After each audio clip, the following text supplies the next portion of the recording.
Les pilotes soviétiques l'appelaient l'Etaguchi Tank, ce qui signifie char volant en espagnol, car le Mi-24 est un hélicoptère d'attaque grand et lourd, capable de transporter des troupes.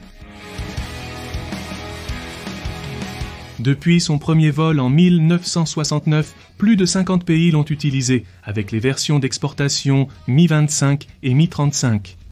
Encore aujourd'hui, beaucoup d'entre eux sont toujours en service. Et il a participé à de nombreux conflits, que nous allons voir dans une nouvelle vidéo de l'Aéropédie du monde de l'aviation.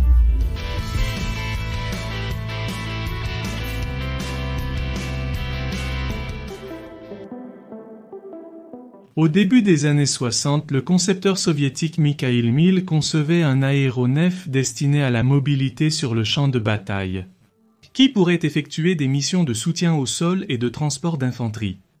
Avec la désignation interne B-24, celui-ci avait un compartiment central qui pouvait accueillir 8 soldats assis, dos à dos, et des ailes placées à l'arrière supérieur de la cabine des passagers, capables d'accueillir des missiles ou des roquettes.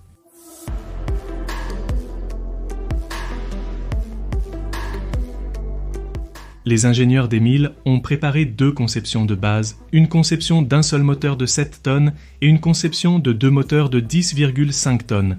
Mais après avoir été présentés aux autorités soviétiques, ils ont choisi le bimoteur lourd, en effectuant plusieurs modifications, comme l'installation d'une mitrailleuse montée sur une tourelle à l'avant du navire.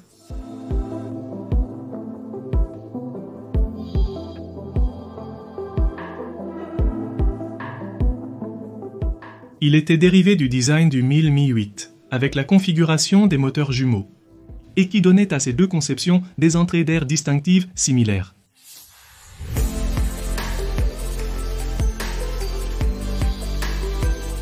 Les versions originales ont une cabine angulaire pour 3 personnes. Le modèle 5 Sense et les suivants ont une cabine en tandem très caractéristique avec une cabine à double bulle.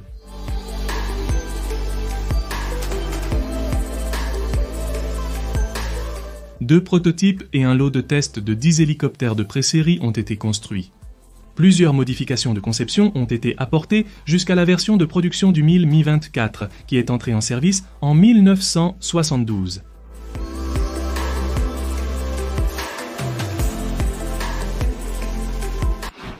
Il s'agit d'un hélicoptère bimoteur d'attaque et de transport de troupes. Il a un poids maximum au décollage de 12 tonnes et une portée de 450 km avec les réservoirs de carburant internes. Sa vitesse maximale est de 335 km/h et dispose de 6 points d'ancrage pour transporter jusqu'à 1500 kg d'armement.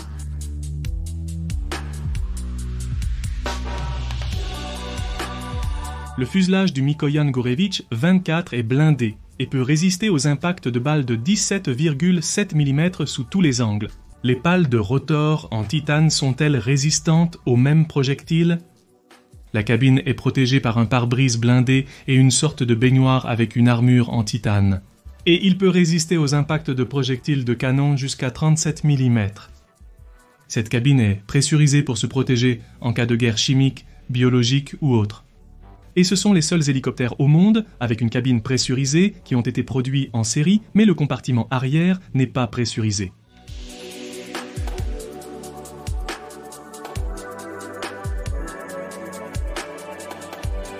Une grande attention a été accordée à faire du Mi-24 un hélicoptère rapide.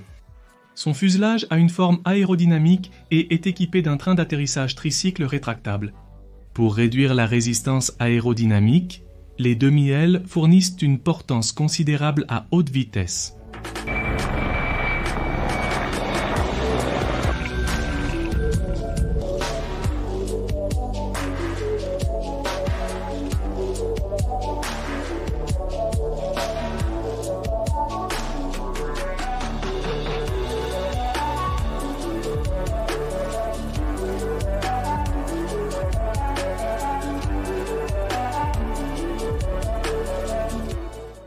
En tant qu'hélicoptère combinant les fonctions d'attaque et de transport de troupes, le Mi-24 n'a jamais eu de contrepartie directe dans l'OTAN.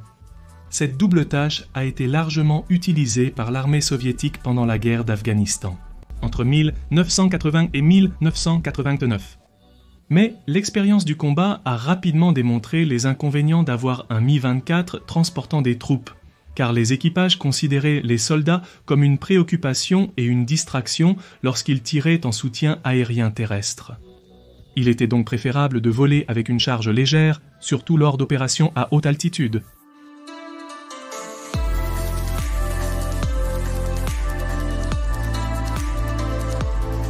L'armure du compartiment des troupes du Mi-24 était souvent retirée pour réduire le poids. Au final, les troupes seraient transportées par des hélicoptères Mi-8, tandis que le Mi-24 fournirait le soutien aérien. Selon des sources russes, 74 hélicoptères ont été perdus, dont 27 abattus par des missiles solaires Stinger.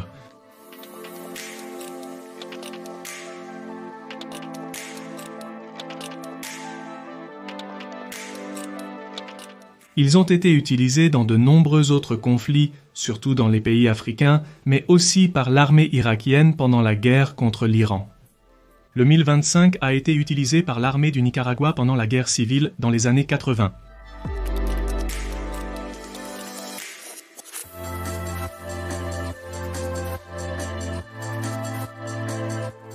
Les Mi-25 des Péruviens ont été utilisés pendant la guerre du Cénépa contre l'Équateur. Et comme nous citons des pays d'Ibéro-Amérique, c'est aussi une de leurs forces. Le Brésil qui a acheté 12 de ces appareils Mi-35M. Ces versions 1000 sont équipées de capteurs et d'avioniques occidentaux. L'armée du Venezuela a également utilisé le Mi-35, où il a été baptisé Caribe. La force aérienne cubaine les a utilisés au combat dans la guerre d'Ogaden, soutenant les forces éthiopiennes. Comme mentionné précédemment, le Pérou possédait 12 Mi-25D,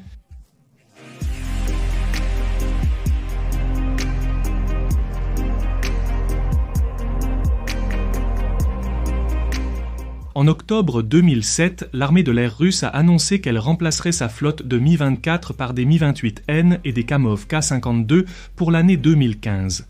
2 hélicoptères, des vidéos sont déjà disponibles sur la chaîne. Cependant, après l'opération réussie en Syrie, ils ont commencé à maintenir le Mi-24 en service et à le mettre à jour avec de nouveaux dispositifs électroniques, des systèmes modernes et des lunettes de vision nocturne.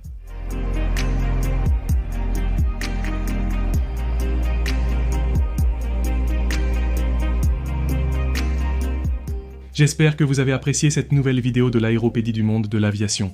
Marcos. Merci.